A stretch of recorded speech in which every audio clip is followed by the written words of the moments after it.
Hello friends, last video में हम लोगों ने सॉल्ट स्टार्ट किया था, जिसमें हम लोगों ने कॉमन सॉल्ट के बारे में पढ़ा था। हम लोगों ने देखा था कि कॉमन सॉल्ट और वाटर के सोल्यूशन से, जिसे हम लोग ब्राइन सोल्यूशन कहते हैं, किस तरह से क्लोरीन, एल्कली और हाइड्रोजन गैस इवॉल्व कर सकते हैं, है ना। तो इस प्रोसेस का नाम था क्लोर एल्कली प्रोसेस, क्योंकि इस प्रोसेस में क्लोरीन बन रहा है, NaOH जो कि एक एल्कली है। एल्कली क्या होता है? ऐसे बेसिस जो वाटर सोल्यूबल होते हैं उसे हम लोग एल्कली कहते हैं। तो इसमें एल्कली बन रहा है, क्लोरीन बन रहा है, इसलिए इस पूरे प्रोसेस को क्लोर एल्कली प्रोसेस नाम दिया गया था। और इसमें जो क्लोरीन बन रहा है, सोडियम हाइड्रोक्साइड बन रहा है, हाइड्रोजन गैस इवॉल्व हो रहा है, ये सिर्फ और सिर्फ NaCl और वाटर, जिसे हम लोग ब्राइन सोल्यूशन कहते हैं, उसके हेल्प से हम लोगों ने इन्हें तैयार किया था। ठीक है, नेक्स्ट हम लोग देखेंगे। ओके, नेक्स्ट जो है वो है ब्लीचिंग पाउडर। ब्लीचिंग पाउडर का केमिकल नेम है कैल्शियम ऑक्सीक्लोराइड, फॉर्मूला है CaCl2। ठीक है, it is produced by the action of chlorine on dry slaked lime. So bleaching powder जो है ये बनता कैसे है? तो कैल्शियम हाइड्रोक्साइड और क्लोरीन, इन दोनों को जब रिएक्ट कराया जाता है, इन दोनों का जब रिएक्शन होता है, तो इससे कैल्शियम ऑक्सीक्लोराइड और वाटर बनता है। ठीक है, यूजेस देख लेते हैं। ब्लीचिंग वुड पल्प इन पेपर फैक्ट्री। सो ब्लीचिंग पाउडर का जो पहला यूज़ है वो है कि इसे हम लोग पेपर फैक्ट्री में इस्तेमाल करते हैं ब्लीच करने के लिए वुड पल्प को। आप लोग को पता होगा पेपर जो है वुड पल्प से बनता है ना। तो इस वुड पल्प को साफ करने के लिए, ब्लीच करने के लिए ब्लीचिंग पाउडर का इस्तेमाल किया जाता है। इसके अलावा bleaching cloth, cotton and linen in textile industries. इसके अलावा कॉटन को ब्लीच करने में, लिनेन जो है ये एक टाइप का फाइबर होता है, ठीक है, उसे ब्लीच करने में टेक्सटाइल इंडस्ट्री में ब्लीचिंग पाउडर को यूज़ किया जाता है। Oxidising agent in chemical industries, क्योंकि ब्लीचिंग पाउडर जो है इसमें क्लोरीन भी है, और ये जो क्लोरीन है ये बहुत ही अच्छा ऑक्सीडाइजिंग एजेंट का काम करता है। ठीक है, ऑक्सीडाइजिंग एजेंट क्या होता है? तो ये ऐसे सब्सटेंस होते हैं जो दूसरे सब्सटेंस को, यानी जिसके साथ ये रिएक्ट कर रहे हैं, उस सब्सटेंस में से या तो इलेक्ट्रॉन निकाल लेते हैं या फिर उसमें ऑक्सीजन ऐड करते हैं, यानी उसे ऑक्सीडाइज्ड कर देते हैं। ठीक है, इलेक्ट्रॉन रिमूव होता है उसमें से। ये काम ऑक्सीडाइजिंग एजेंट का होता है। इसे हम लोगों ने चैप्टर 1 में पढ़ा था। ऑक्सीडेशन और रिडक्शन में हम लोगों ने इसे पढ़ा है। तो ब्लीचिंग पाउडर जो है इसका इस्तेमाल केमिकल इंडस्ट्री में ऑक्सीडाइजिंग एजेंट के तौर पर भी होता है। Disinfecting drinking water. ओके, हम लोगों ने पढ़ा था कि क्लोरीन जो है क्या है, बहुत ज़्यादा पॉइजनस होता है ना। और हम लोगों ने ये भी देखा था यूजेस में, यहाँ हम लोगों ने देखा था कि जो क्लोरीन हम लोगों का बनकर तैयार हो रहा था वो जर्म्स को किल करने के भी काम आ रहा था, है ना। तो इसलिए इसका इस्तेमाल ड्रिंकिंग वाटर में जो भी जर्म्स वगैरह हैं उसे किल करने के लिए, उसे मारने के लिए भी ब्लीचिंग पाउडर का इस्तेमाल किया जाता है। ओके, नेक्स्ट है बेकिंग सोडा। बेकिंग सोडा का नाम आप लोगों ने सुना होगा, किचन में हम लोग खासकर इसे यूज़ करते हैं बेकिंग वगैरह में। लाइक केक वगैरह जब हम लोग को बनाना होता है, केक हो गया, डोसा हो गया, और भी बहुत सी चीज़ें होती हैं, जब हम लोग बनाते हैं तो उसके बैटर में हम लोग बेकिंग सोडा का इस्तेमाल करते हैं। ठीक है, ये क्या करता है, क्या है, ये आगे देखेंगे। सो फर्स्ट ऑफ ऑल इसका जो केमिकल नेम है वो है सोडियम हाइड्रोजन कार्बोनेट। ठीक है, फॉर्मूला है NaHCO3। प्रिपरेशन रिएक्शन क्या है इसका कि ब्राइन सॉल्यूशन यानी NaCl प्लस वाटर में carbon dioxide plus ammonia, NH3 means ammonia, इन सब को जो ऐड करके रिएक्ट कराया जाता है तो हमारा अमोनियम क्लोराइड बनता है और सोडियम हाइड्रोजन कार्बोनेट बनता है। ठीक है, तो जब नमक में कॉमन सॉल्ट है ये वो नमक है जिसे हम लोग अपने डेली लाइफ में यूज़ करते हैं। उसमें जब वाटर ऐड करेंगे, इसके बाद इसमें CO2 देंगे और अमोनिया ऐड करेंगे, तो इसके बाद जब इनको रिएक्ट कराया जाएगा तो रिएक्शन के बाद यहाँ अमोनियम क्लोराइड बनेगा और इसके साथ हमारा बेकिंग सोडा बनकर तैयार होगा। ठीक है। नाउ जब भी हम लोग बेकिंग सोडा को केक वगैरह के बैटर में डालते हैं तो हम लोग देखते क्या है कि वो जो उस केक बनता है वो थोड़ा फ्लफ़ी हो जाता है, वो थोड़ा फूल जाता है ना। तो वो होता क्या कैसे वो देखेंगे। On heating it decomposes to give sodium carbonate with the evolution of CO2। जब बेकिंग सोडा को हीट किया जाता है, हीट का ये सिंबल है, जब बेकिंग सोडा को हम लोग हीट करेंगे तो क्या होगा, सोडियम कार्बोनेट बनेगा। ठीक है। और इसके साथ CO2 गैस भी इवॉल्व होता है। तो एक्चुअली होता क्या है कि जब बैटर में हम लोग बेकिंग सोडा डाल रहे हैं और जब वो बैटर को हम लोग हीट करते हैं, गर्म करते हैं, तो उसके साथ ही बेकिंग सोडा भी हीट हो रहा है।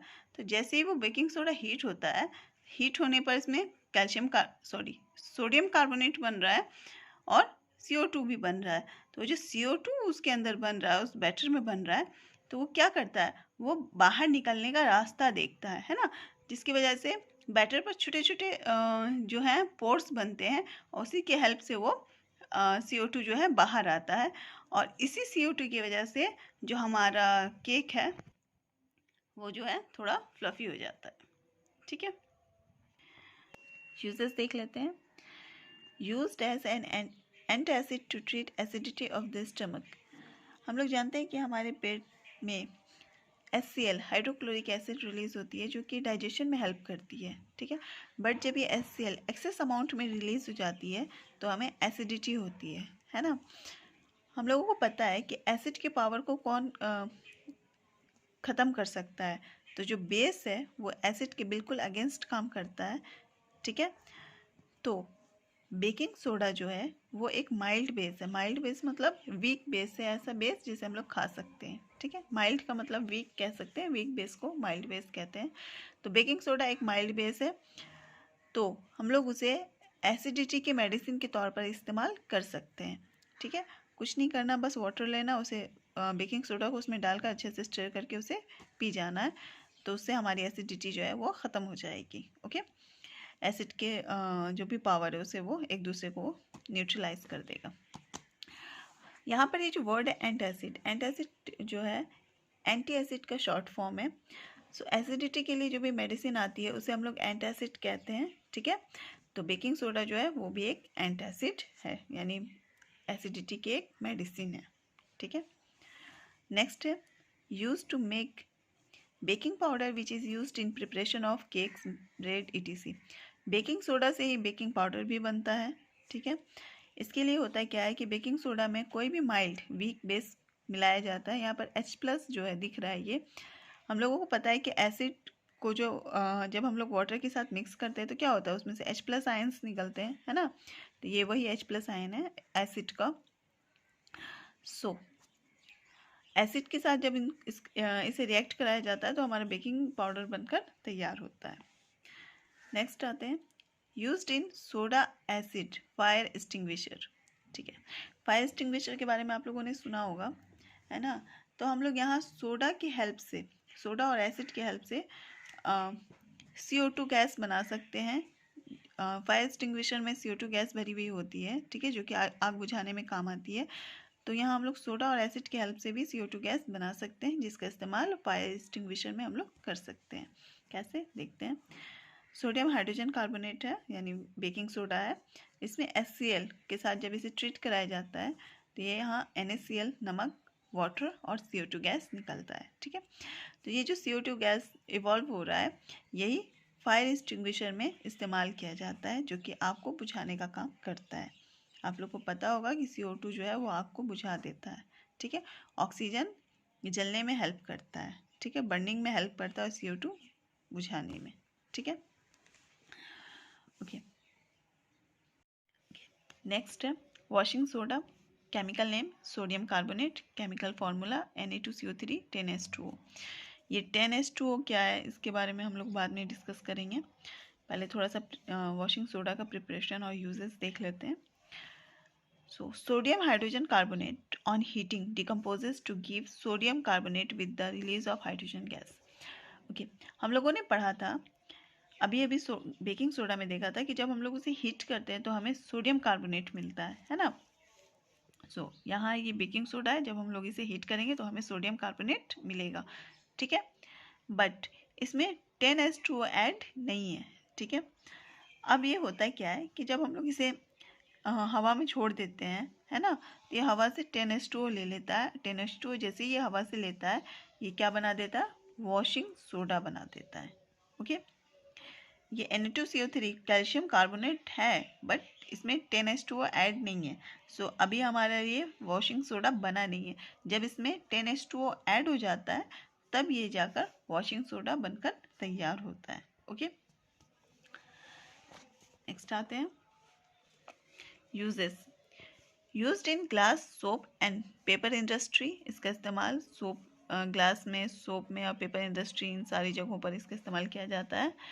It is used in manufacture of sodium compound such as borax, ठीक है। इसके अलावा सोडियम का एक कंपाउंड है जिसे बोरैक्स कहते हैं, ये आप लोगों को अभी नहीं पढ़ना है, आप लोग आगे क्लास में पढ़ोगे। उसके मैन्युफैक्चर में भी इसे यूज़ किया जाता है, वॉशिंग सोडा को। इसके अलावा वॉशिंग सोडा है तो क्लीनिंग के काम में तो इसे आना ही है, तो हम लोग इसे क्लीनिंग पर्पस में भी यूज़ करते हैं, है ना। डोमेस्टिक पर्पस में इसे यूज़ किया जाता है क्लीनिंग के लिए। It is used for removing permanent hardness of water. Okay, यहाँ पर देखना है, वाटर जो है, पानी जो है वो दो तरह का होता है, हार्ड वाटर और सॉफ्ट वाटर, ठीक है।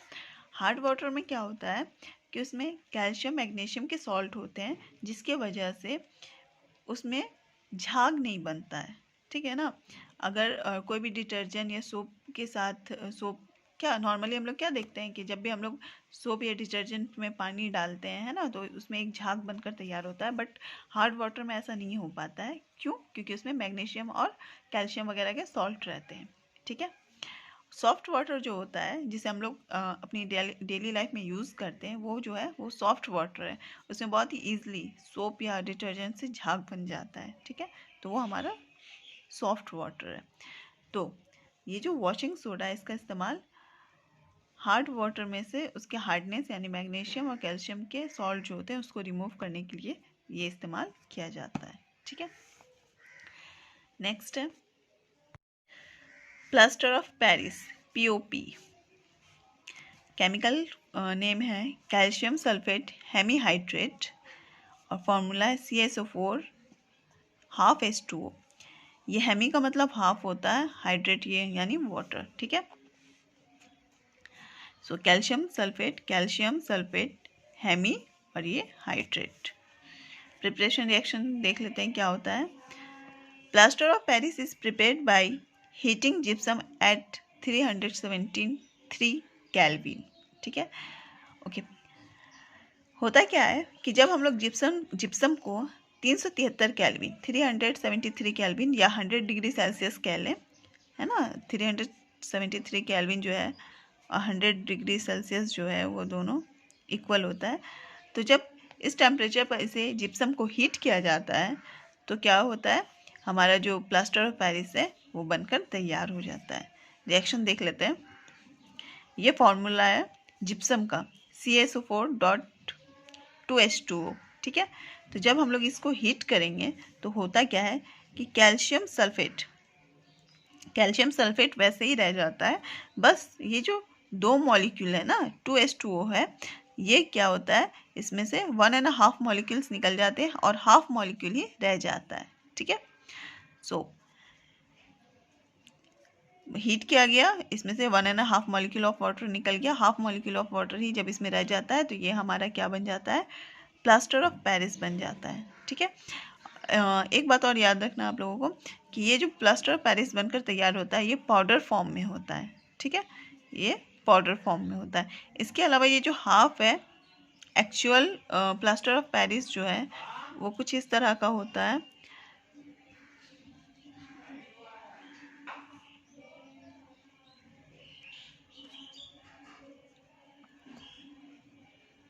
है ना। यानी होता क्या है कि कैल्शियम सल्फेट के 2 मॉलिक्यूल्स रहते हैं, ठीक है। कैल्शियम सल्फेट के 2 मॉलिक्यूल्स रहते हैं, इस तरह से ऐसे कर देते हैं। कैल्शियम मॉलिक्यूल सल्फेट के 2 मॉलिक्यूल्स रहते हैं जो कि वाटर के एक मॉलिक्यूल को शेयर करते हैं, ठीक है। ये कुछ इस तरह से होता है। 2 मॉलिक्यूल रहता है कैल्शियम सल्फेट का, एक मॉलिक्यूल हो गया वाटर का। तो ये दोनों एक मॉलिक्यूल को शेयर करेंगे, तो एक मॉलिक्यूल जब शेयर होगा तो हाफ इसके पास जाएगा, हाफ इसके पास जाएगा, इस तरह से होता है, ठीक है। सो प्रिपरेशन रिएक्शन हम लोगों ने देखा क्या होता है कि जब जिप्सम को हीट करेंगे तो क्या होगा, कैल्शियम सल्फेट हेमीहाइड्रेट यानी हमारा प्लास्टर ऑफ पेरिस बनकर तैयार होगा। ओके, जिप्सम जो है ये पेरिस के आसपास के एरियाज में पाया जाता है, मिलता है, इस वजह से इसे प्लास्टर ऑफ पेरिस कहते हैं, ठीक है। प्लास्टर ऑफ पेरिस कहना इसलिए इसे कहा जाता है क्योंकि ये जिप्सम से बनता है और जिप्सम जो है वो पेरिस के आसपास के एरियाज में पाया जाता है, मिलता है, इस वजह से इसे प्लास्टर ऑफ पेरिस कहा जाता है कैल्शियम सल्फेट हेमीहाइड्रेट को। Okay, it is a white powder and on mixing with water it changes to gypsum, ठीक है। सो हमारा जो प्लास्टर ऑफ पेरिस है वो पाउडर्ड फॉर्म में होता है, जब ये बनकर तैयार होता है ये पाउडर फॉर्म में होता है, और जैसे ही इसमें वाटर ऐड किया जाता है, ठीक है, इसमें हाफ मॉलिक्यूल ऑफ वाटर है, फिर जैसे ही इसमें वाटर ऐड किया जाएगा और इसमें 2 मॉलिक्यूल ऑफ वाटर होगा, ये फिर से क्या बन जाएगा, जिप्सम बन जाएगा। कुछ चेंज नहीं हुआ है, सिर्फ वाटर मॉलिक्यूल्स उसमें जो है कम हो गया है ना। तो फिर से जैसे इसमें वाटर हम लोग ऐड करेंगे तो ये क्या बन जाएगा, जिप्सम बन जाएगा। और जिप्सम की एक प्रॉपर्टी है कि ये बहुत जल्दी हार्ड हो जाता है, बहुत जल्दी ये हार्ड हो जाता है, ठीक है। सो यहाँ पर है कि जैसे ही प्लास्टर ऑफ पेरिस में वाटर ऐड किया जाता है ये फिर से जिप्सम बन जाता है। ओके, यूजेस देख लेते हैं। Doctors using to support fracture bones. Okay, जब भी हम लोग का फ्रैक्चर हो जाता है, बोन में जब भी फ्रैक्चर होता है तो वो देखते हैं ना, वो वाइट कलर का जो पूरा प्लास्टर किया जाता है, तो उसमें ये इसी का इस्तेमाल किया जाता है, ठीक है। प्लास्टर ऑफ पेरिस का ही इस्तेमाल किया जाता है। उसमें जैसे ही पानी डाल करके उसे गीला करते हैं वो जिप्सम बनता है, और उसके बाद जब उसे फ्रैक्चर बोन पर लगाते हैं तो वो तुरंत क्या होता है, हार्ड हो जाता है। ओके, इसके अलावा for making toys decoration materials, इसके अलावा इसका इस्तेमाल टॉयज़ बनाने में और डेकोरेशन मटेरियल्स बनाने में भी किया जाता है, ठीक है। For making surface smooth, surface को स्मूथ करने में भी इसका, सीलिंग वगैरह में भी इसका इस्तेमाल किया जाता है। ओके, नाउ अब हम लोग बात करेंगे इस 10H2O की।